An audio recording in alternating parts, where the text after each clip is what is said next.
Yes hello.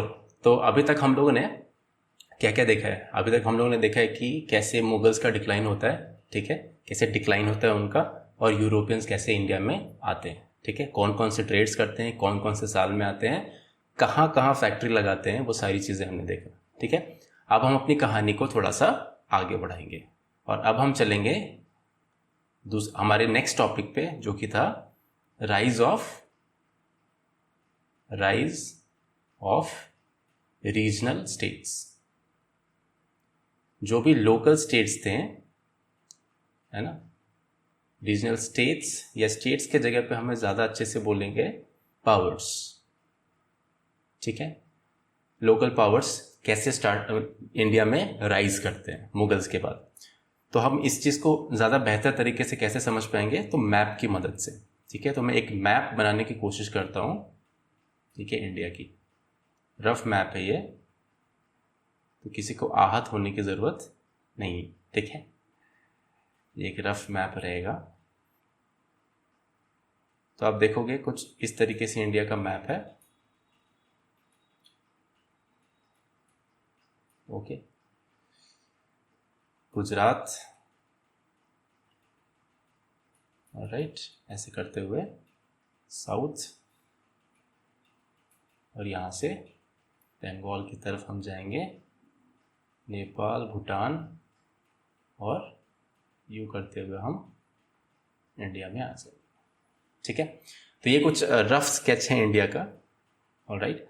और अब हम बात करते हैं स्टेट्स की, जो रीजनल पावर कहाँ कहाँ पे जन्म लेती है, राइज करती है। तो सबसे पहले तो हमने अभी तक जो देखा था, ये कहानी कब की है? ये कहानी है आपके औरंगजेब की मृत्यु के बाद फारूक सियर के टाइम से, ठीक है। मोहम्मद शाह जब आए थे तब वहाँ से ये स्टार्ट होता है। मोहम्मद शाह से आपको याद होगा, मोहम्मद शाह रंगीला, ठीक है। तो 1719 से ये स्टार्ट होता है कहानी, ठीक है, 1920 से। जो रीजनल पावर से सबसे पहले तो यहाँ पे जो हैदराबाद था, ये जो रीजन है, ये हैदराबाद का रीजन है, हैदराबाद का रीजन है, ऑलराइट। तो यहाँ पे जो निज़ाम थे, निज़ामुल मुल्क, उन्होंने ये स्टार्ट किया था, है ना, इसको इंडिपेंडेंट किया था, आपको याद होगा। नादिर शाह का अटैक हुआ था, उसके बाद उन्होंने पूरी तरीके से इसको इंडिपेंडेंट कर लिया था। उसके बाद यहाँ पे था दूसरा पावर इस रीजन में, आप देखोगे ये पूरा रीजन था, ये भी इंक्लूडेड बांग्लादेश। तो ये रीजन था बंगाल का, ठीक है, जिसमें बिहार भी आता था उस टाइम पे, बिहार, उड़ीसा, और ये सारे पावर्स रीजन्स उस टाइम पे आते थे, ठीक है। ये पूरा रीजन बंगाल का है, ओके, पूरा रीजन बंगाल का है, ऑलराइट।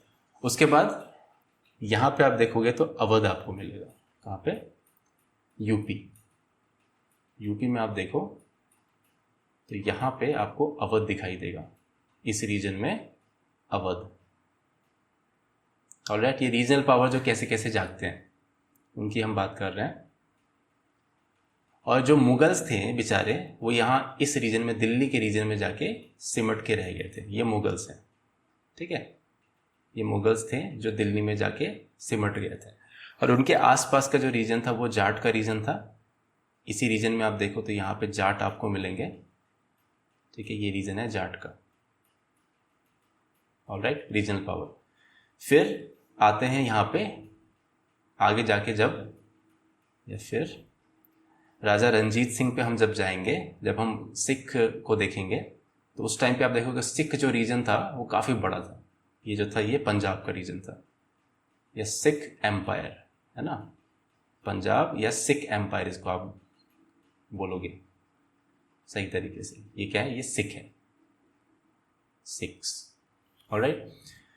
फिर नीचे के रीजन में आप आओगे तो आप देखोगे कि मॉडर्न इंडिया में, है ना, जो मुगल के बाद सबसे बड़ा जो राज्य बनाया था, सबसे बड़ा पावर, वो मराठा का पावर था। आप देखोगे मराठा यहाँ से लेकर ये पूरा रीजन आप देख रहे हो ना, या हम पढ़ेंगे उनके बारे में, ये पूरा रीजन बाद में मुगल को भी एक्वायर कर लिया था। ये पूरा रीजन किनका था?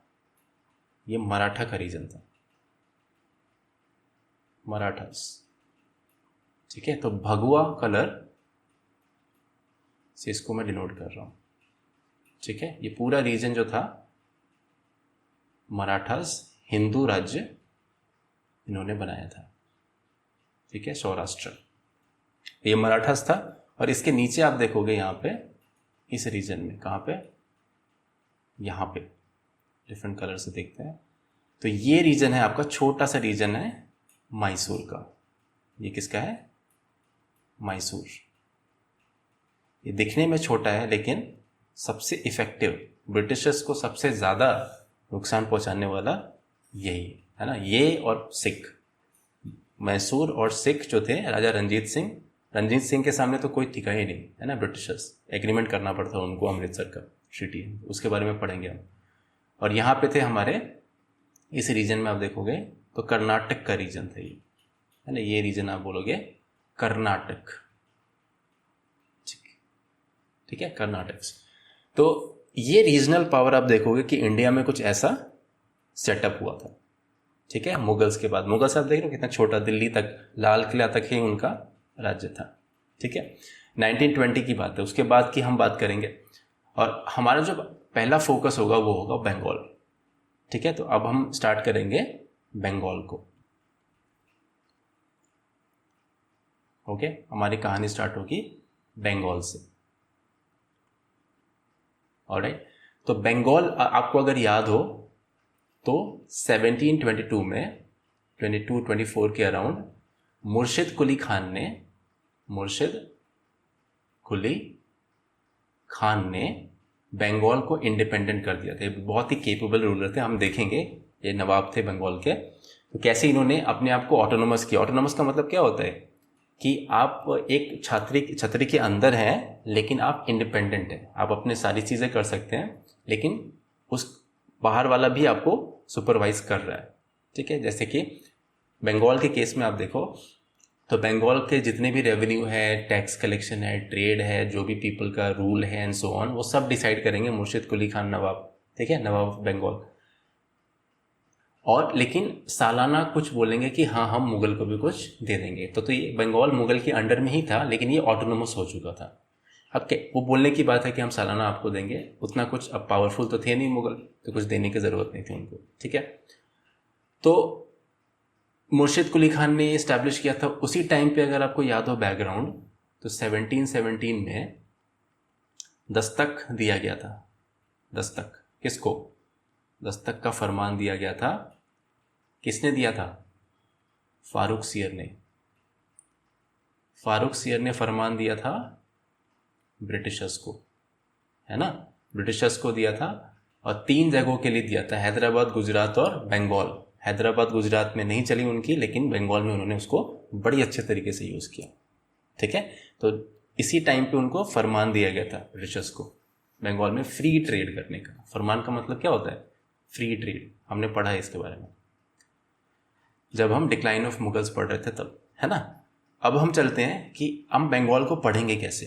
तो बंगाल को पढ़ने के लिए मैं सबसे पहले क्या करूँगा, आपको जो भी इंपॉर्टेंट नवाब्स हैं ना, जो प्रोमिनेंट नवाब्स हैं, उनका लिस्ट दूंगा, उनका बताऊंगा कि कैसे कैसे उन्होंने कब कब आए और कैसे कैसे बैटल हुआ, ठीक है। तो उनके अंडर में ही हम सारी हिस्ट्री को देख लेंगे, ठीक है। इंपॉर्टेंट नवाब्स के अंदर हम ये सब देखेंगे। उसके अंदर क्या क्या होगा, उसके अंदर 2 चीज़ें होंगी। नवाब्स तो हम देखेंगे, उनकी पॉलिसीज़ भी देखेंगे, साथ साथ हम देखेंगे कि ब्रिटिशर्स उस टाइम पे क्या कर रहे थे, ठीक है, ब्रिटिशर्स क्या कर रहे थे उस टाइम पे। और साथ साथ बैटल ऑफ, 2 बैटल हुए थे ना, battle of Plassey and battle of Buxar, ठीक है, बैटल ऑफ बक्सर। इन दोनों को हम देखेंगे कि कैसे कैसे हुआ, और फाइनली इन सब के बाद ब्रिटिशर्स ने कंट्रोल कैसे किया, ब्रिटिश कंट्रोल के अंदर कैसे पूरा बंगाल आ गया, उस चीज़ को हम देखेंगे, ठीक है। तो let us start with important nawabs, है ना। तो सबसे पहला टॉपिक हमारा है प्रोमिनेंट नवाब्स। तो सबसे पहले मैं आपको लिस्ट दे देता हूँ, ठीक है, कि कौन कौन से नवाब्स थे, उनका लिस्ट बना देता हूँ, इसको आप नोट डाउन कर दीजिएगा। तो सबसे पहले नंबर पे है मुर्शिद कुली खान, मुर्शिद कुली खान, ठीक है। मुर्शिद कुली खान का जो पीरियड है वो 1722 से लेके 27 तक है। ठीक है, उसके बाद आते हैं नेक्स्ट नवाब आते हैं हमारे Shujauddaula, Shujauddin, sorry not Daula, Shujauddin. Alright, इनका जो पीरियड है वो 1727 से लेके 39 तक है। ठीक है, शुजाउद्दीन सॉरी। फिर इनके बाद आते हैं हमारे सरफराज खान, सरफराज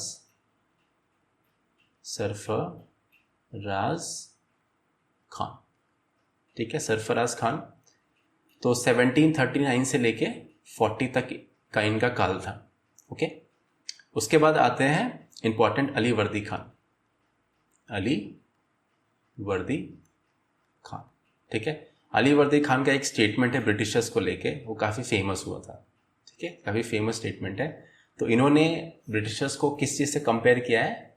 हनी बी से कंपेयर किया है, मधुमक्खी से, और कहा है कि अगर ब्रिटिशर्स को अगर आप छुओगे तो वो आपको काट काट के मार देगी, है ना। उनके जो मधुमक्खी का छाता होता है ना, हनी कॉम्ब, तो हनी कॉम्ब में अगर आपने उससे हाथ डाला तो वो आपको काटेंगे।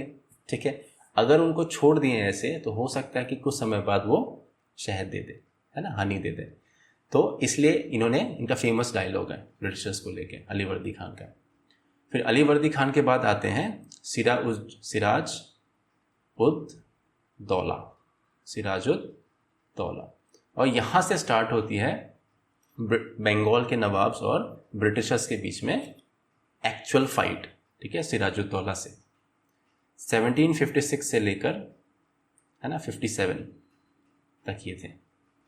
ऑलराइट, इनके बाद आते हैं, सिराजुद्दौला के बाद आएंगे हमारे देश के सबसे बड़े गद्दार मीर जाफर। ठीक है, ये सबसे बड़े, इनको गद्दार कहा जाता है। तो 1757 से लेकर, है ना, प्लासी से लेकर ये 60 तक रहेंगे। फिर मीर जाफर को रिप्लेस कर दिया जाएगा, है ना, फिर मीर जाफर को रिप्लेस कर दिया जाएगा मीर कासिम से। ठीक है, मीर कासिम से रिप्लेस कर दिया जाएगा, और यही मीर कासिम क्या करेंगे? बैटल ऑफ बक्सर करेंगे शाह आलम सेकंड के साथ और अवध के नवाब के साथ मिलके। ठीक है, शुजाउद्दौला के साथ मिलके। तो आते हैं मीर कासिम, इनका पीरियड है 1760 से लेके 63 तक, है ना। और फिर 63 के बाद जब बैटल ऑफ बक्सर हो गया, इनके बाद ही एक्चुअल में मीर कासिम को हटा दिया गया था और मीर जाफर को दोबारा से बैठा दिया गया था गद्दी पे। ठीक है, मीर जाफर को ब्रिटिशर्स ने किया था ये काम पूरा। ठीक है, क्योंकि अभी बैटल ऑफ प्लासी के बाद पूरा कंट्रोल उनका हो गया था लगभग। ठीक है, तो 1763 से लेकर आप देखोगे 65 तक ये थे, और फाइनली बाद में जाके इसको भी लात मार के भगाया, और नजम उद्दौला जो कि बहुत ही छोटे उम्र में थे, उनको 5 सालों के लिए बना दिया जाएगा। और इसके आखिरी जो नवाब थे वो थे मुबारकुद्दौला, सॉरी उद्दौला।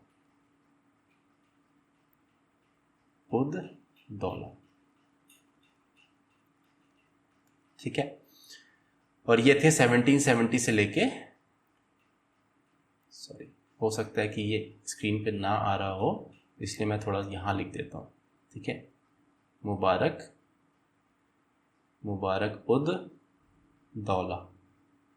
ठीक है, इनका पीरियड था 1770 से लेकर 75 तक। ओके, ये आखिरी नवाब थे बंगाल के। ऑलराइट, तो ये सीक्वेंस है उनके नवाब का, है ना। ये आपके दिमाग में रहना चाहिए। हम कहानी डिस्कस करेंगे तो उसके बाद आपके दिमाग में ये आ ही जाएगा। ठीक है, लेट्स स्टार्ट विद नाउ मुर्शिद कुली खान। ठीक है, हम सबसे पहले स्टार्ट करते हैं मुर्शिद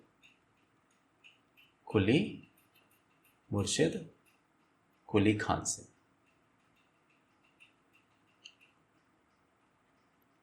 कुली खान से इनका पीरियड कब से कब तक था? तो ये थे 1722 से लेके 27 तक। ठीक है। तो इनको कहा जाता है, इनका जो पॉइंट्स है जो आपको याद रखनी है वो है कि ये फाउंडर थे बंगाल के। पहला पॉइंट कि he was the founder of Bengal. Founder of Bengal से मतलब क्या है, बंगाल को इंडिपेंडेंट किया इन्होंने मुगल से, ठीक है, पहली चीज। दूसरी चीज, इन्होंने इसका जो कैपिटल था, है ना, जो बांग्लादेश है ना, ढाका से कैपिटल चेंज करके इन्होंने मुर्शिदाबाद कर दिया कैपिटल, है ना। ट्रांसफर ऑफ कैपिटल इन्होंने किया, कैपिटल को ढाका से हटाकर कहाँ कर दिया, मुर्शिदाबाद, ठीक है।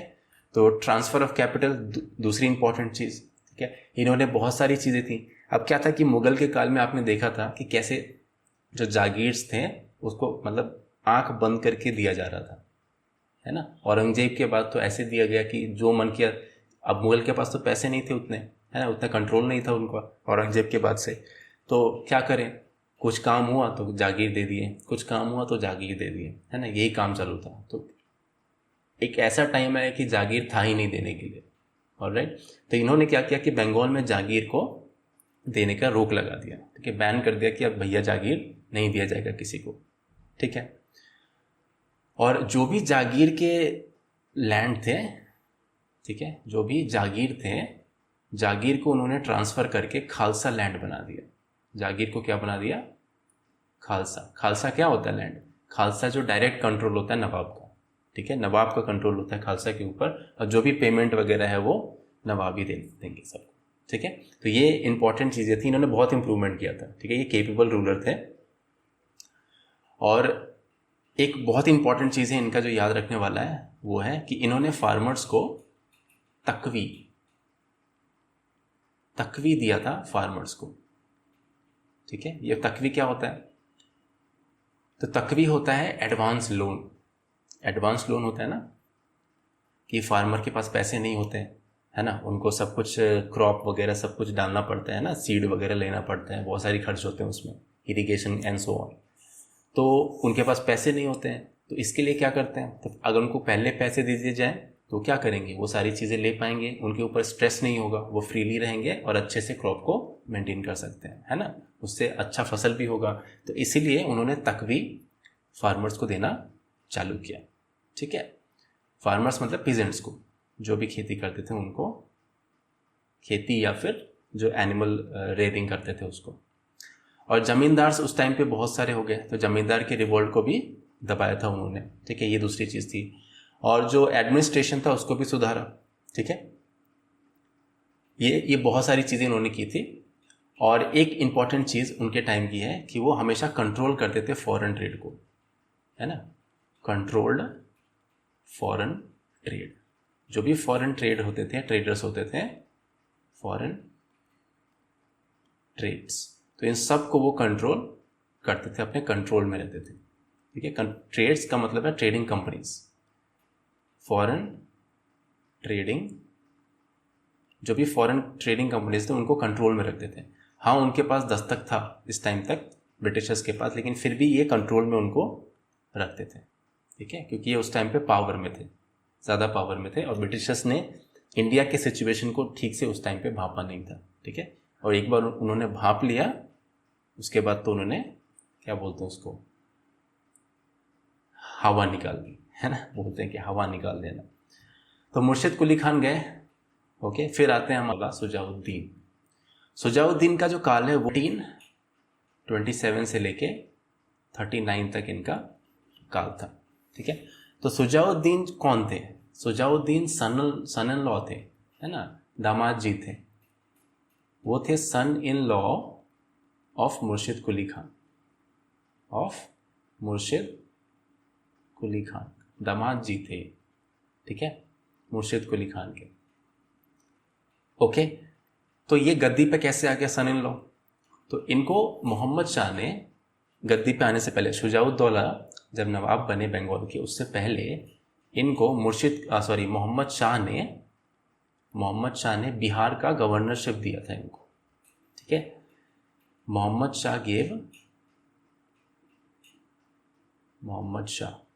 शाह रंगीला मोहम्मद शाह गेव गवर्नरशिप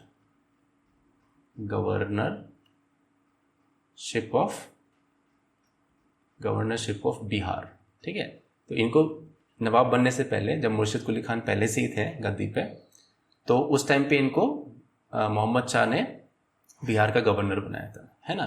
तो ये 2 पॉइंट्स हैं इनसे रिलेटेड, बहुत ज़रूरी कि कैसे वो गद्दी पे आए, कौन थे, कि है ना, उनका रिलेशन मुर्शिद कुली खान से क्या था। और इन्हीं के टाइम पे जो अली वर्दी खान है, ठीक है, अली वर्दी खान जो है, जो इनके बाद आने वाले हैं, अली वर्दी खान, इनके बाद तो सरफराज आएंगे, उसके बाद अली वर्दी खान आएंगे। अली वर्दी खान को इन्होंने क्या किया था, नायब सूबेदार बनाया था, है ना, बिहार का।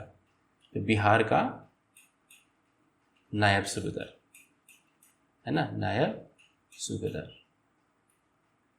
ओके, जब ये बिहार में थे उस टाइम की बात है ये। ओके, तो इनके काल से ये 2 इंपॉर्टेंट चीज़ें हैं, 3 इंपॉर्टेंट चीज़ जो आपको याद रखनी चाहिए। ठीक है, फिर हम आगे चलते हैं हमारे नेक्स्ट नवाब पे।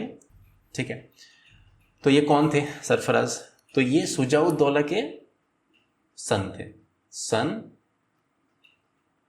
एंड सक्सेसर ऑफ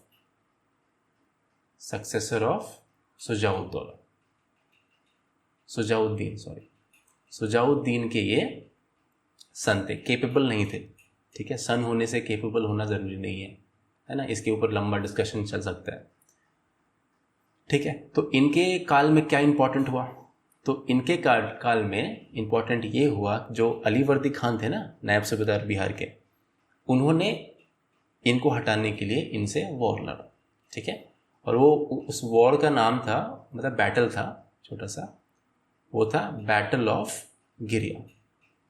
ठीक है, बैटल ऑफ गिरिया इन्होंने लड़ा किसके साथ, वर्सेस अली वर्दी खान। बैटल ऑफ गिरिया किन के साथ हुआ, तो 2 लोग थे इसमें, एक तो थे हमारे सरफराज खान, ठीक है, सरफराज खान थे, और दूसरे थे हमारे अली वर्दी खान।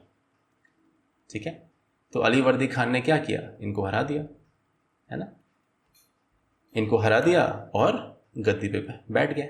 ठीक है, तो इनके काल में बस यही इंपॉर्टेंट चीज़ है। और एक बहुत इंपॉर्टेंट चीज़ है कि इन्होंने एक टाइटल लिया था। ठीक है, इन्होंने एक टाइटल लिया था खुद से, है ना, और टाइटल क्या था, आलम उद दौला हैदर जंग।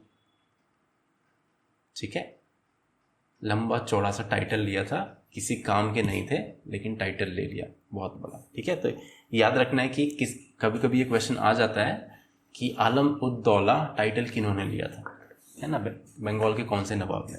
तो यहाँ पे आप 1 नंबर ले सकते हो, इसके अलावा और कोई इनका काम नहीं है।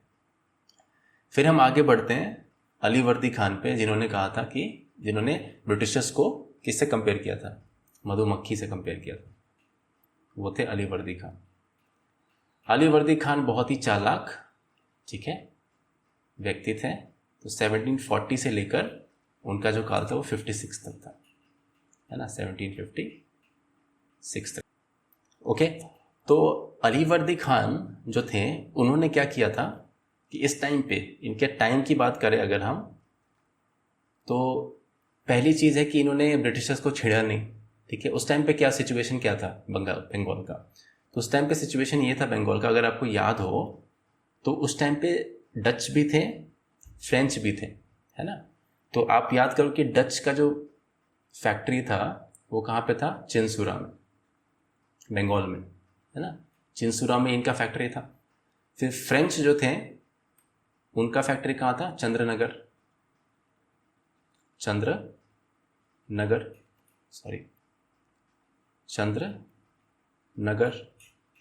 और जो ब्रिटिशर्स थे, उनका जो फैक्ट्री था वो कहाँ पे था, कासिम बाजार में था, और साथ साथ फोर्ट विलियम में था, है ना, कैलकाटा, या फोर्ट विलियम आप कहोगे, सीधा फोर्ट विलियम कह देते हैं, फोर्ट विलियम। तो ये 2 फैक्ट्रीज थी इनकी यहाँ पे। फ्रेंच भी थे उस टाइम पे, डच भी थे, क्योंकि उस टाइम पे डच तो गए नहीं थे, बेदरा का हुआ नहीं था 1759। राइट। फ्रेंच भी नहीं गए थे 1760, है ना, वॉन डिवॉश। उसके पहले की कहानी है ये। तो अली वर्दी खान आए सिंहासन पे, और उस टाइम पे यूरोपियंस पूरे छाए हुए थे बंगाल में, है ना, पूरे तरीके से छाए हुए थे बंगाल में। और ब्रिटिशर्स चाहते थे कि इन दोनों को यहाँ से भगा देना, है ना, इन दोनों को यहाँ से भगा देना। कहाँ से? बंगाल से, है ना। उस टाइम पे पूरा जोरों शोर से इन्होंने चालू किया था। तो जो इंग्लिश थे उनके एक पॉलिसी आपको देखोगे, तो इन्होंने क्या किया कि इस टाइम पे आते आते उन्होंने पॉलिसी ऑफ इक्वालिटी, है ना, तो समानता का पॉलिसी उन्होंने अपनाना चालू किया। किसके साथ? With regional powers. अब मुगल्स बहुत ही वीक हो चुके थे, ठीक है, उन्होंने ये भांप लिया था। तो उन्होंने क्या किया, ब्रिटिशर्स ने ये पॉलिसी अपनाया। इसका मतलब क्या है? तो इसका मतलब ये है कि हम जो भी रीजनल पावर है वहाँ पे, चाहे बंगाल के नवाब है, हैदराबाद के निज़ाम है, या कोई भी है, उनके बराबर हैं, क्योंकि हमारे पास दस्तक का सिस्टम है ना, दस्तक का परमिट है, हम फ्री ट्रेड करते हैं, हमारे पास पावर है, हमने फोर्टिफिकेशन किया हुआ है ना, हमारी आर्मी है यहाँ पे। हम चाहते हैं कि हमें भी बराबर का मिले वो। तो इस समानता में क्या हुआ था? तो समानता के 3 चीज़ें थी। वो अपना क्वाइन ब्रिटिशर्स ने जारी कर दिया था, क्वाइन जारी किया, टैक्स नहीं लगाया ऑब्वियसली, क्योंकि उनके पास अभी दीवानी राइट्स नहीं थे, है ना। दीवानी राइट्स उनको मिलेंगे जब ट्रीटी ऑफ इलाहाबाद होगा तब। इस टाइम पे पॉलिसी ऑफ इक्वालिटी में क्वाइंस देंगे, वॉर हम करेंगे, भैया हमारे पास आर्मी है, वॉर्स हम करेंगे, ठीक है, जैसे बाकी करते हैं। हम ट्रीटी करेंगे, है ना, हम ट्रीटी करेंगे वॉर करने के बाद, है ना। ये सारी राइट्स हम बोलते थे कि हम भैया करेंगे, है ना, क्योंकि हम भी बराबर हैं रीजनल पावर के। बंगाल के जो नवाब हैं उनके बराबर हैं हम, ठीक है। तो खूब जम चौड़, मतलब पूरा खुल के अब बिल्कुल चालू हो गया था इनका ये पॉलिसी ऑफ इक्वालिटी, ठीक है। क्यों हुआ था ये जानने के कारण, है ना। तो आपको अगर याद हो तो आपको याद दिलाऊं मैं कि 1739 में कौन आए थे दिल्ली में? नादिर शाह। नादिर शाह आ गए थे 1739 में, और 70 करोड़ रुपए लेकर, और दिल्ली को पूरा उजाड़ के गए थे, याद है। इसके बाद मुगल्स का जो रेपुटेशन था ना, वो पूरी तरीके से ख़त्म हो चुका था नादिर शाह के बाद से, है ना। वो बस बोलने के लिए थे वहाँ पे, है ना, सिर्फ बोलने के लिए थे कि हाँ भैया मुगल कोई है, ठीक है। तो इसके बाद की कहानी है ये। अली वर्दी खान इसी फेज़ में है, ठीक है। तो अली वर्दी खान ने डिसाइड किया कि भैया हम इसमें पार्टिसिपेट नहीं करेंगे। ब्रिटिशर्स मधुमक्खी की तरह हैं, हनी बीज की तरह हैं, अगर उनके छाते में अगर आप हाथ डालोगे तो काट काट के मार देंगे। उसको छोड़ देंगे तो हो सकता है कि वो शहद दे दे, है ना, हनी हमें दे दे, हो सकता है ऐसा, ठीक है। तो ये चालू था उस टाइम पे, है ना, और सबके बीच में घमासान चालू था, और राइट, डच, फ्रेंच, ब्रिटिश और नवाब भी। तो अभी तक तो ठीक था, कोई पॉलिसी नहीं, कोई कुछ नहीं किया था, है ना, फोर्टिफिकेशन भी चालू था। लेकिन अली वर्दी खान ने मना किया था कि फोर्टिफिकेशन मत किया जाए, है ना, नहीं किया जाए फोर्टिफिकेशन, लेकिन फिर भी इन्होंने इनकी बात को नहीं माना। फिर असली कहानी चालू होती है जब आते हैं अगले हमारे बंगाल के नवाब। अब क्या हुआ कि ये थ्रोन पे बैठे 1756 में। क्या हुआ, पूरी कहानी मैं आपको समझाता हूं कि 1756 में, है ना, अली वर्दी खान के जाने के बाद सिराजुद्दौला थ्रोन पे बैठे, sat on the throne, sat on the throne पे वो बैठे। कहाँ पे? बंगाल के थ्रोन पे नवाब बन गए ये, ठीक है। उस टाइम तक आपको याद है कि ब्रिटिशर्स पूरी तरीके से खुला खुला एक पॉलिसी ऑफ इक्वालिटी कर रहे थे, है ना, इक्वल स्टेटस। तो पूरा फोर्टिफिकेशन चालू, सब कुछ चालू। अब क्या होता था कि जब भी कोई नवाब बनता था तो वो कुछ तोहफा वगैरह कोर्ट में भेजते थे, है ना, कोर्ट में भेजते थे कि भाई आप नवाब बने हो, हमारी तरीके से, हमारी तरफ से ये गिफ्ट है आपके लिए। लेकिन क्या हुआ कि ये नवाब बने तो कोई नहीं आया, ये नवाब बने तो कोई नहीं आया इनके दरबार में। तो इनको आ गया गुस्सा। ठीक है, क्या हुआ, इनको आ गया गुस्सा। इन्होंने क्या किया सबसे पहली चीज इन्होंने क्या की कि दस्तक को बंद नहीं किया। ठीक है, दस्तक को बंद नहीं किया इन्होंने दस्तक को सबके लिए खोल दिया। बोला कि अब दस्तक इज फॉर ऑल। जितने भी ट्रेडर हैं उन सब के लिए दस्तक है। मतलब किसी को कोई टैक्स देने की जरूरत नहीं है, कोई कुछ करने की जरूरत नहीं है, फ्री ट्रेड करो, है ना। तो लेकिन दस्तक का अधिकार सिर्फ ब्रिटिशर्स के पास था। तो अब फ्रेंच और डच भी है वहाँ पे, है ना। तो ये अगर उनको दे दिया गया तो अब वो भी वैसे ही ट्रेड करेंगे, है ना। तो ये किसके लिए ड्रॉबैक था, ये ड्रॉबैक था ब्रिटिशर्स के लिए। ये not good for Britishers, not good for British, है ना। ये सबसे इंपॉर्टेंट चीज़ है। दूसरी चीज़ है कि जो फोर्टिफिकेशन है उसको भी बोला कि फोर्टिफिकेशन बंद करो।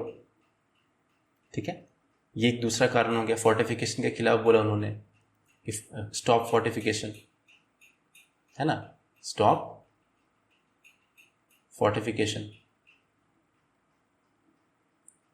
ये भी बोला उन्होंने, है ना। ये भी ब्रिटिशर्स के लिए नॉट गुड, है ना। ये भी क्या है, ब्रिटिशर्स के लिए नहीं सही था। ठीक, फिर उन्होंने डिसाइड किया कब, 15 जून, ठीक है, इंपॉर्टेंट डेट है, 15 जून, ठीक है, 1756 में उन्होंने कैप्चर कर लिया कासिम बाजार प्लस फोर्ट विलियम को। क्या किया उन्होंने, कासिम बाजार और फोर्ट विलियम को कैप्चर कर लिया। ठीक है, सिराजुद्दौला ने 15 जून को कैप्चर कर लिया उन्होंने दोनों फोर्ट को। ठीक है, और फिर उन्होंने क्या किया, 21 जून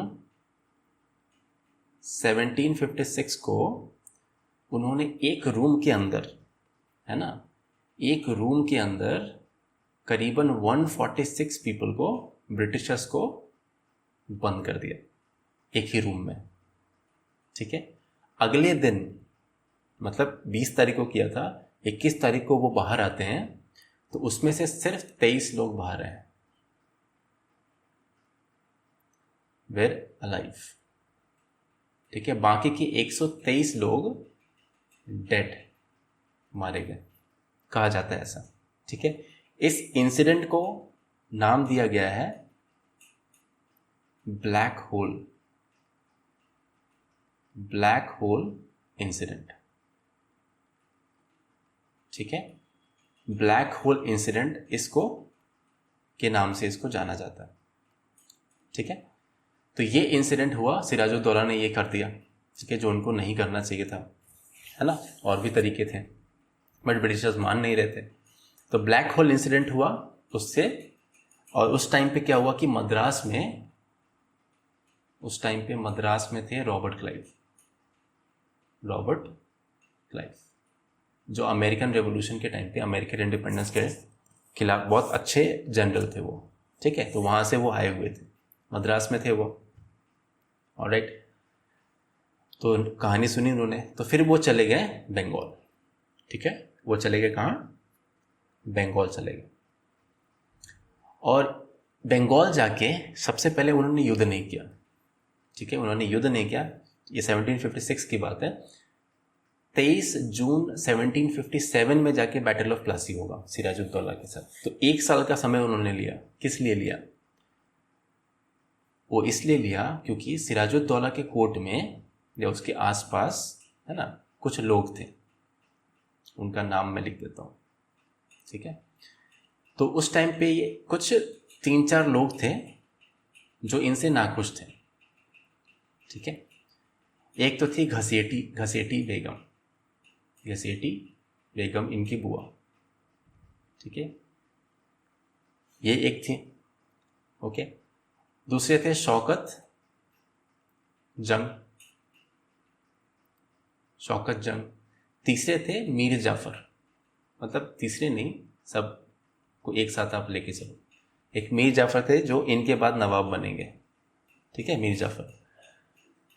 घसीटी बेगम, शौकत जंग, मीर जाफ़र, फिर जगत सेठ, ठीक है। फिर आपका आता है राय दुर्लभ, है ना, राय दुर्लभ और अमीर चंद्र, ठीक है। ये 5-6 नाम है। तो ये जो लोग हैं ये सिराजुद्दौला के खिलाफ थे स्टार्टिंग से, है ना, इंटरनल विद्रोह चालू था सबका। और रॉबर्ट क्लाइव ने क्या किया कि इन लोगों के साथ कनेक्शन बनाया। इन लोगों के साथ क्या किया, कनेक्शन बनाया, ओके। और मीर जाफ़र क्या थे, वो जो बंगाल का जो आर्मी था उसके आप मान सकते हो कि चीफ थे उस टाइम पे, है ना, आर्मी के कमांडर आप इनको मान सकते हो। ये एक्चुअल में तोप खाना के लीडर थे, कैप्टन थे। जो तोप खाना था वो इनके कंट्रोल में था, है ना। तो क्या हुआ फिर, तो ये इनके कनेक्शन में थे, पहले पूरी सेटिंग हो चुकी थी कि भैया ऐसा ऐसा होगा, मुझे नवाब बना देना एंड सो ऑन, और फिर सिराजुद्दौला का काम ख़त्म करते हैं, ठीक है। और काम ख़त्म हो गया उनका, कब, बैटल ऑफ प्लासी। ये हुआ था 23 जून 1757 में, ठीक है। 1757 में 23 जून को ये बैटल हुआ था। इसमें 2 पार्टीज थे, ठीक है। एक तरफ से थे रॉबर्ट क्लाइव, ठीक है, वर्सेस दूसरी तरफ से थे सिराजुद्दौला,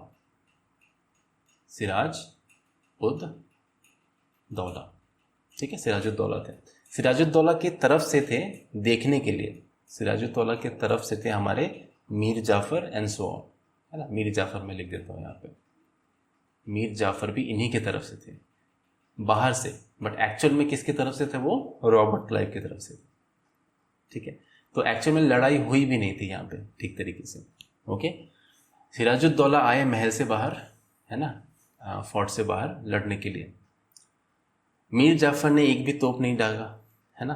उन्होंने देखा कि सब इन्हीं को मारने के लिए इनके पीछे पड़ गए, है ना, सब इनको मारने के लिए इनके पीछे पड़ गए। तो फिर ये वापस भागना चालू किए, है ना, ये वापस भागना चालू किए। और इनका जो सर है, मतलब इनको मार दिया गया था, किन्होंने मार दिया इसको, तो मीर जाफ़र के जो सन थे, है ना, मीर जाफ़र के जो बेटे थे मीरान, इन्होंने इसको सिराजुद्दौला को मार दिया, ठीक है। तो एक्चुअल में रॉबर्ट क्लाइव ने कुछ किया ही नहीं, कोई वॉर नहीं हुआ, कोई कुछ नहीं हुआ। एक्चुअल में सिराजुद्दौला के ही कमांडर ने उनको मार दिया वॉर के, यानी कहने के लिए बैटल ऑफ प्लासी था। तो यहाँ पे क्या काम आया, रॉबर्ट क्लाइव का दिमाग। तो इसके बाद क्या हुआ फिर, तो इसके बाद मीर जाफ़र को नवाब बना दिया गया, ठीक है। तो इसके बाद क्या है, आफ्टर बैटल क्या हुआ, तो after the battle Mir Jafar, पहली चीज़ तो ये हुई कि मीर जाफ़र को नवाब बना दिया गया, ब्रिटिशर्स ने बना दिया। हैवी फाइन लगाया जो मीर जाफ़र ने पे किया, ठीक है, करोड़ों में, ऑलराइट। उसके साथ साथ क्या हुआ, चंद्रनगर का जो फ्रेंच का था, है ना, उसको वीक करने की कोशिश की। 24 परगना, है ना, 24 परगना जो थी उसकी जागीर दे दी गई कंपनी को। एक्चुअल में वो कंपनी उस जागीर को नहीं लेता था, उसका जो भी रेवेन्यू था वो रॉबर्ट क्लाइव ही लेते थे। तो कहा जाता है ये 24 परगना रॉबर्ट क्लाइव का एक पर्सनल जागीर था। तो अगले राजा आए हमारे मीर जाफ़र, ठीक है, मतलब नवाब आए बंगाल के। तो मीर जाफ़र भी उतना खास उनका चल नहीं रहा था, है ना, मीर जाफ़र का भी उतना खास। उसके बाद रेवेन्यू उनका घटने लगा, मीर जाफ़र से उतना प्रॉफिट नहीं हो रहा था उनको। तो उसी टाइम पे एक मीर कासिम आते हैं, ठीक है, मीर कासिम जो हमारे नेक्स्ट नवाब बनेंगे बंगाल के। मीर कासिम जाते हैं ब्रिटिशर्स के पास, बोलते हैं कि भैया देखो मुझे नवाब बना दो। क्या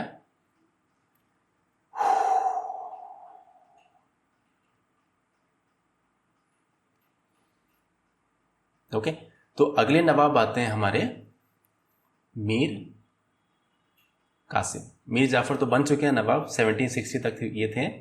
फिर आते हैं मीर कासिम। ठीक है, मीर कासिम जाते कब बने नवाब, तो 1760 में बने, 63 तक रहेंगे वो 3 साल ऑफिशियली। तो 1760 में वो जाते हैं कहाँ पे, ब्रिटिशर्स के पास, बोलते हैं कि भैया मैं आपको 60 लाख रुपए दूंगा। ठीक है, मैं आपको 60 लाख रुपए दूंगा। किसको, ब्रिटिशर्स को। मैं 60 लाख रुपए आपको दूंगा, मुझे नवाब बना दो। ठीक है, मुझे नवाब बना दो बंगाल का। अब मीर जाफर है वो तो फुल कंट्रोल में है, और एक्स्ट्रा आ रहा भाई 60 लाख, अब वो रहे या ये रहे क्या फ़र्क पड़ता है। तो इसको 1760 में नवाब बना दिया गया। ठीक है, तो नवाब बनते ही इन्होंने क्या किया, ये चालाक थे, इनको पता था कि ये अगर मैं कलकत्ता में रहूँगा, है ना, वहाँ पे अगर मेरा कैपिटल रहेगा तो बड़ी दिक्कत होगी मेरे को। तो उन्होंने क्या किया, मुर्शिदाबाद से कैपिटल को चेंज कर दिया और मुंगेर बना दिया कैपिटल। ये बहुत ही इंपॉर्टेंट है। तो ट्रांसफ़र ऑफ, पहला इंपॉर्टेंट चीज़ क्या था कि उन्होंने 60 लाख बोलता, याद रखने की ज़रूरत नहीं है, ये इंपॉर्टेंट है। ट्रांसफ़र ऑफ कैपिटल, कैपिटल को उन्होंने ट्रांसफ़र कर दिया कहाँ पे, मुंगेर। ठीक है, पहली चीज़ इन्होंने ये की। ठीक है, इसके साथ साथ क्या किया, इसके साथ साथ वही काम किया जो सिराजुद्दौला ने किया था। जो दस्तक था उसको भी फ्री कर दिया इन्होंने, दूसरा काम, फ्री दस्तक,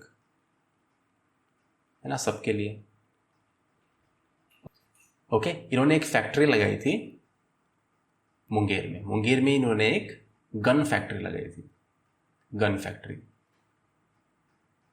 ठीक है, जिससे मॉडर्न गन्स बनाए जाते थे, है ना, यहाँ पे मॉडर्न गन्स को बनाया जाता था, क्योंकि ये चाहते थे कि ब्रिटिशर्स को यहाँ से हटा देना बंगाल से। ठीक है, तो अब ये तो हो गया कि इन्होंने ट्रांसफ़र किया कैपिटल, गन फैक्ट्री लगाया और बहुत सारी चीज़ें की, दस्तक फ्री किया।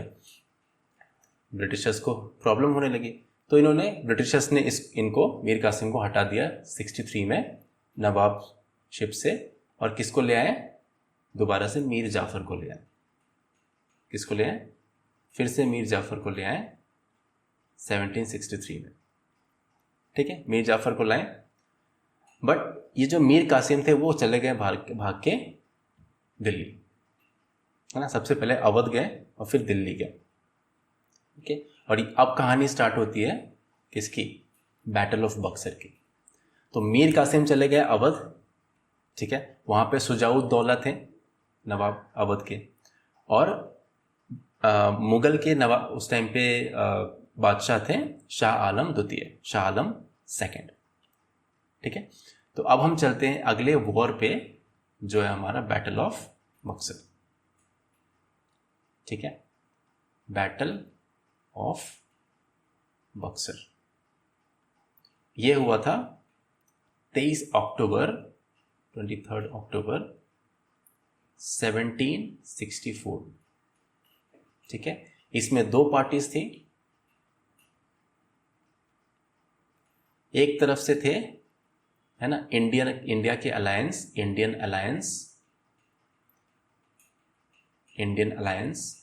अलायंस में 3 लोग थे। पहले शाह आलम सेकंड, जो मुगल बादशाह थे, प्लस शुजाउद्दौला।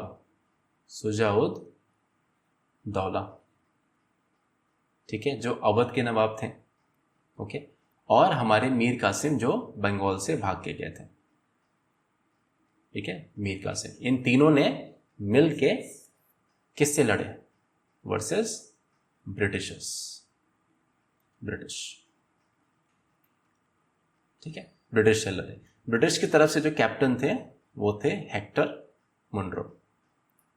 ठीक है, हेक्टर मुनरो। अब यहाँ पे गौर करने वाली बात यह है कि ये जो इंडियन अलायंस है ये ब्रिटिशर्स से हार गया। ठीक है, और ये जो वॉर था, ये जो बैटल था, इसका फुल क्रेडिट ब्रिटिशर्स को देना चाहिए, क्योंकि यहाँ पे जैसे बैटल ऑफ प्लासी में जो मैनेजमेंट किया था ना रॉबर्ट क्लाइव ने, यहाँ पे वो मैनेजमेंट नहीं हुआ था। ठीक है, इस वॉर को सीधा साधी आर्मी ने जीता था, अपने बैटल टेक्निक से और डिसिप्लिन से, ठीक है। तो ये इंपॉर्टेंट चीज़ है कि ऐसा नहीं था कि ब्रिटिशर्स सिर्फ दिमाग ही लगाते थे, उनके पास कैपेबिलिटी नहीं थी और डिसिप्लिन नहीं था उनके पास डिसिप्लिन था, कैपेबिलिटी भी था, वो अच्छे डिसिप्लिन आर्मी, वर्ल्ड की सबसे बेस्ट आर्मी थी इनकी उस टाइम पे, ठीक है। तो ये भी इम्पॉर्टेंट है, ध्यान रखने वाली बात है। अब बैटल ऑफ बक्सर के बाद क्या हुआ, एक मुगल इसके साथ, ये बहुत ही इंपॉर्टेंट बैटल है, इसमें मुगल हारे, अवध हारा, और एक तरीके से देखा जाए पूरे इंडिया हार गई इसमें। इंडिया इन द सेंस जो भी पावर थी इंडिया में मानी जाती थी वो पूरी तरीके से हार गई, ठीक है। तो इसके बाद ब्रिटिशर्स पूरी तरीके से कंट्रोल में आ गए, बंगाल की तो फुल कंट्रोल में आ गया, ठीक है। और इस बैटल के बाद बुलाया गया किनको, जो बैटल ऑफ प्लासी के हीरो थे, रॉबर्ट क्लाइव को। और रॉबर्ट क्लाइव को बुलाने के बाद संधि की गई, संधि मतलब ट्रीटी की गई, जो थे treaty of Allahabad.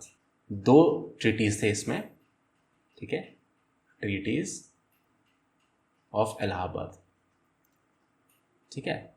Treaty of Allahabad हुआ था, एक हुआ था 12 अगस्त को, ठीक है, 1765, और एक हुआ था 16 अगस्त को 1765, ठीक है। ये जो 12 अगस्त को हुआ था, ये हुआ था शाह आलम सेकंड के साथ, किसके, रॉबर्ट क्लाइव ने किया, ठीक है। और जो दूसरा वाला था ये हुआ था शुजा-उद-दौला और रॉबर्ट क्लाइव के बीच में, ठीक है। और दोनों ट्रीटी से रॉबर्ट क्लाइव ने पूरा बर्बाद करके रख दिया मुगल को और अवध को, ठीक है, पूरी तरीके से, और बंगाल पे फुल कंट्रोल उनका हो गया। ओके, तो दोनों ट्रीटीज को हम एक एक करके देखते हैं, ठीक है। पहली ट्रीटी जो हुई थी 12 अगस्त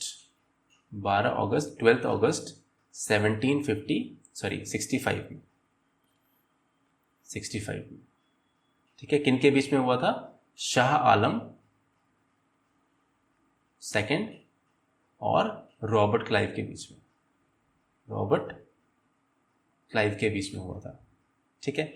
इसमें क्या क्या किया गया, तो इसमें इंपॉर्टेंट चीजें याद रखने वाली है। पहली कि जो दीवानी राइट्स थे, ठीक है, वो दे दिया गया था ब्रिटिशर्स को। दीवानी राइट्स कहाँ के, दीवानी राइट्स बंगाल का, ठीक है, ओडिशा का, ठीक है, या ओडिशा उस टाइम पे था, और बिहार, बंगाल, बिहार और ओडिशा का दीवानी राइट्स दे दिया गया था ब्रिटिशर्स को। दीवानी राइट्स का मतलब होता है अब वो रेवेन्यू भी कलेक्ट करेंगे, खाली ट्रेड नहीं करेंगे, अब वो रेवेन्यू टैक्स कलेक्ट करेंगे, समझ रहे हैं, टैक्स पूरा कलेक्ट करेंगे वहां से, ठीक है। दूसरी चीज, बादशाह को क्या मिला, बादशाह को कारा मानिकपुर, है ना, कारा मानिकपुर बादशाह को दे दिया गया, है ना, तो शाह आलम को कारा मानिकपुर दिया गया, ठीक है, ऐसे ही। और शाह आलम को एक पेंशनर बना दिया गया, ठीक है, पेंशन दिया जाएगा। अब मुगल बादशाह को पेंशन देंगे ब्रिटिश, पेंशन ऑफ 26 लाख रुपए का पेंशन सालाना पर ईयर उनको दिया जाएगा शाह आलम को, ठीक है। ये चीजें फर्स्ट ट्रीटी ऑफ इलाहाबाद में थी। और शाह आलम को कहां पे रख दिया गया, अवध में लाके रखा गया, ठीक है।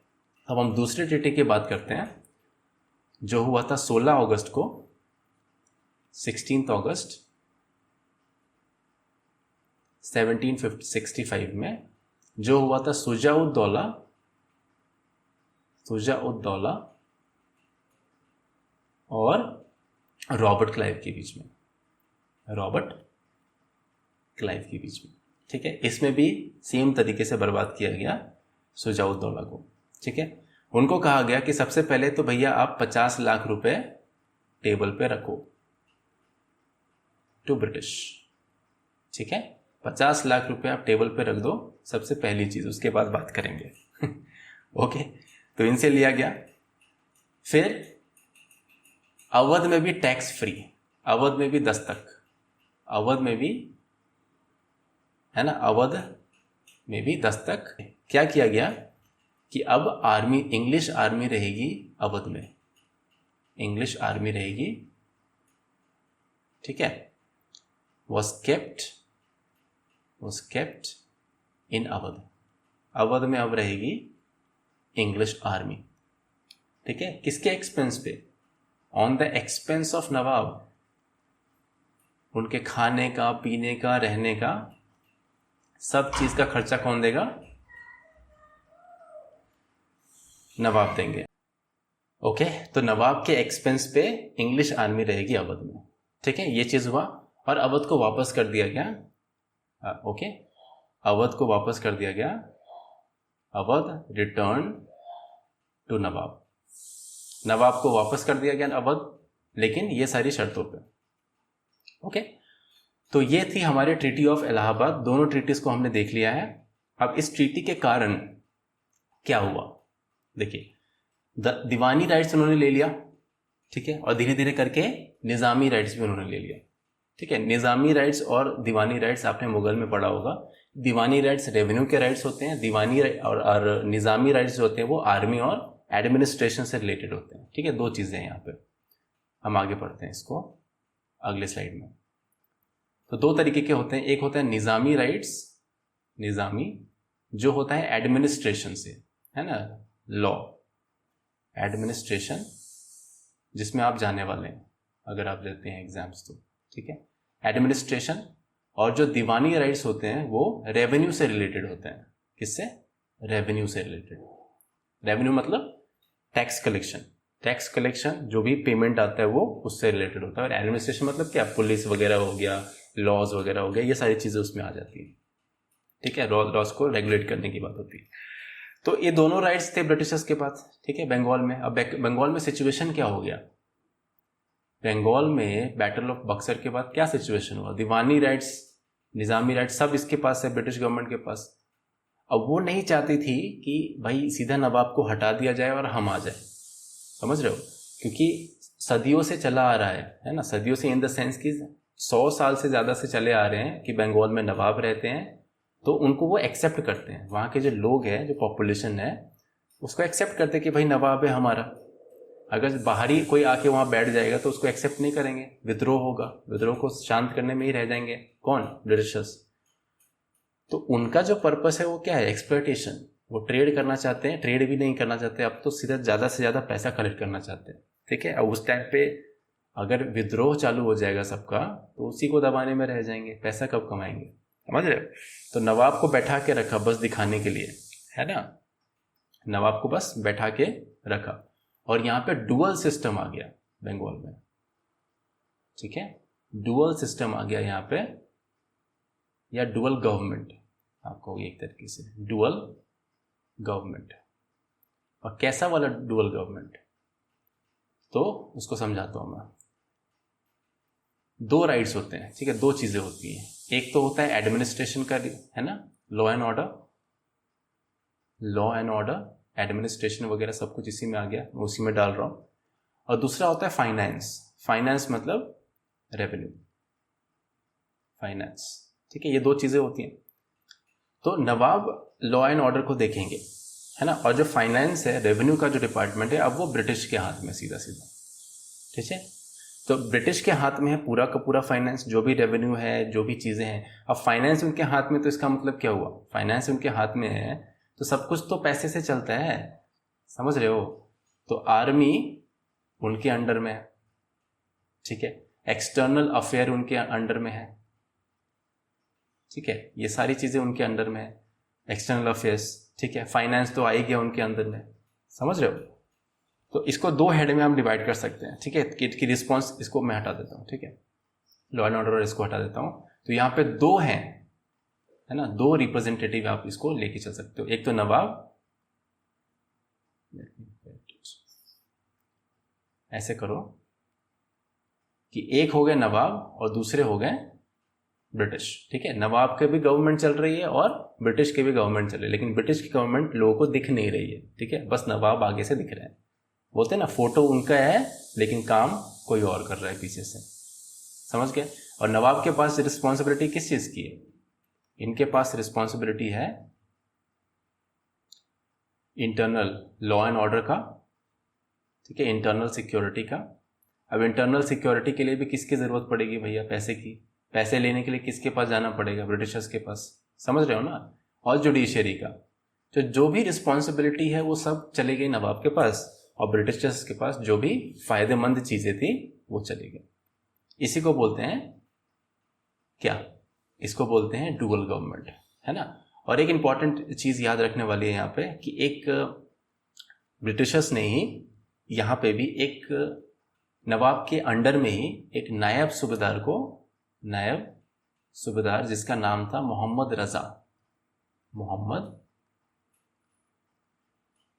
रजा। तो मोहम्मद रजा को बैठाया था क्या? अच्छा, ये चीज आपको दिख नहीं रहा होगा, है ना, ये चीज आपको दिख नहीं रहा होगा। ऐड इसको थोड़ा मैं यहां लिख देता हूं। ठीक है, ब्रिटिश के अंडर में क्या था? एक्सटर्नल अफेयर्स, ठीक है, आर्मी, फाइनेंस, ठीक है, ये सारी चीजें इनके अंडर में थी। और मैं बात कर रहा था नायब सूबेदार की, तो ये मोहम्मद रजा जो थे ना, इनको रिस्पॉन्सिबिलिटी दी गई थी एडमिनिस्ट्रेशन की। एडमिनिस्ट्रेशन का जो रिस्पॉन्सिबिलिटी था वो उनको दे दिया गया था। ठीक है, सारे डिपार्टमेंट को देखना और डिसाइड करना कि क्या करना है क्या नहीं करना। अब इसका रिजल्ट क्या हुआ भैया? रिजल्ट आपको पता है कि जब पैसे नहीं होंगे नवाब कैसे कंट्रोल करेगा इन सब चीज़ों को? पूरा केयास फैल गया, है ना। पूरे बंगाल को पूरी तरीके से ब्रेक डाउन कर दिया इस डुअल गवर्नमेंट ने, है ना। पूरी तरीके से इस डुअल गवर्नमेंट ने बंगाल को ख़त्म करके रख दिया। जो बंगाल कभी पढ़े लिखे और डेवलप्ड पार्ट में हुआ करता था उसको बिल्कुल ध्वस्त कर दिया। उसके एग्रीकल्चर को ध्वस्त कर दिया, नेम अ डिफरेंट कलर, उसके एग्रीकल्चर को ध्वस्त कर दिया उसने, है ना। उसके ट्रेड को, इंडस्ट्री को खत्म कर दिया बंगाल के, पूरी गरीबी में डाल दिया, है ना। पूरा जो मोरालिटी था लोगों का, अब लॉ एंड ऑर्डर ही नहीं है तो मोरालिटी क्या रहेगा? समझ रहे हो ना। और उस काल में, उस टाइम पे, और पूरा ट्रेड ब्रेक डाउन हो गया था। सिर्फ एक छत्र राज बोलते हैं ना, ब्रिटिशर्स का चलने लगा वहां पे। पूरी तरीके से एनार्किज्म फैल गया था वहां पे, अस्त व्यस्त। तो बंगाल को पूरी तरीके से बर्बाद करने का तरीका डुअल गवर्नमेंट यहाँ पे ब्रिटिशर्स ने अपनाया।